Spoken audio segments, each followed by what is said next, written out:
নমস্কার বন্ধুরা, কেমন আছেন সবাই? আবার আমি দেবশ্রী আপনাদের কাছে ছোট্ট একটা রান্নার ভিডিও নিয়ে হাজির হয়ে গেলাম। সেদিন সন্ধেবেলা বসে বসে মনে হচ্ছিল একটা নতুন কিছু বানাই।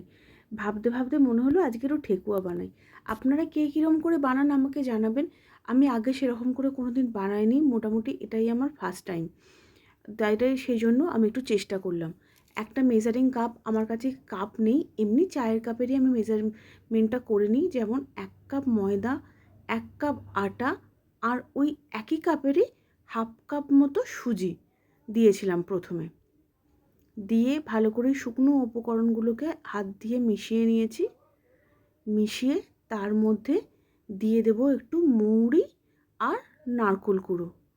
এবার এই নারকোলটার জায়গায় আমি দিয়েছি এমনি নারকোল কুড়ো, আমাদের বাড়িতে যেরকম নর্মাল নারকোল কুড়ো হয়। আপনারা চাইলে এখানে ড্রাই যে নারকোল কুড়ো, রেডিমেড নারকোল কুড়ো কিনতে পাওয়া যায়, ওটাও দিতে পারেন।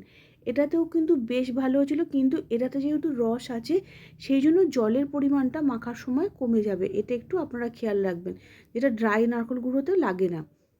এবার তার সঙ্গে দিয়ে দিয়েছি আমি 100 গ্রাম মতো গুড়। আমার এই 1 কাপ ময়দা, 1 কাপ আটার হাফ কাপ সুজির জন্য আমি 100 গ্রাম আখের গুড় দিয়েছি।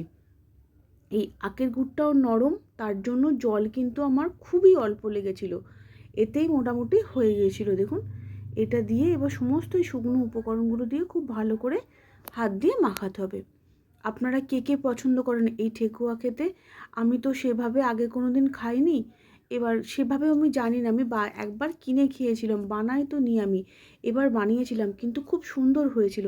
আর এটা দিচ্ছি ঘি। ঘিটা আমার একটু ফ্রিজে ছিল বলে শক্ত হয়ে গেছিলো, আমি ওই জন্য একটু গরম করে গলিয়ে নিয়ে ময়ামটা দিচ্ছি। এটা আছে হাফ কাপ, ওই কাপেরই হাফ কাপ ঘি।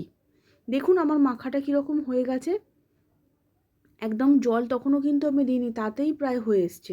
এবার আমি দিয়েছিলাম বড় দানার চিনি, আপনারা চাইলে ছোট দানার চিনিও দিতে পারেন, কিন্তু আমার মনে হলো এটাতে বড় দানার চিনিটাই ভালো লাগবে। আর দেখুন, দেখুন হালকা করে জল দিয়ে আমি এরকম মেখে নিয়েছিলাম। আমরা যেরকম আটা মাখি তার থেকে কিন্তু ডোটা শক্ত হবে। তারপর আমি হাতে করে এভাবে কাট দিয়ে বানিয়ে নিয়েছিলাম। আপনাদের কাছে যদি ছাপ থাকে আপনারা ছাপও তুলে নিতে পারেন, যেরকম নারকোলের ছাপ, নারকোলের যে ছাপা সন্দেশ হয় সেই যদি ছাপ থাকে তাতে দিয়েও আপনারা তুলে নিতে পারেন। একটু তেল লাগিয়ে নেবেন, যেরকম আমার হাতে একটু তেল লাগানো ছিল। তারপর গরম সাদা তেলে ভালো করে মচমচে করে ভেজে নেবেন। একটু প্রথমটা কম আঁচে ভাজবেন, কেন ভেতরটাও একটু মচমচে হতে সময় লাগবে। আপনারা রেখে প্রায় দিন 15 রেখে খেতে পারেন। কিন্তু আমার খুব একটা বেশি হয়নি বলে আমি 5-6 দিন মতো ছিল, আমি তো খেয়ে নিয়েছি, আমার বেশ ভালো লেগেছে। বাড়িতে বানিয়ে আপনারা রেখে দিতে পারেন, ভালো লাগবে কিন্তু খেতে।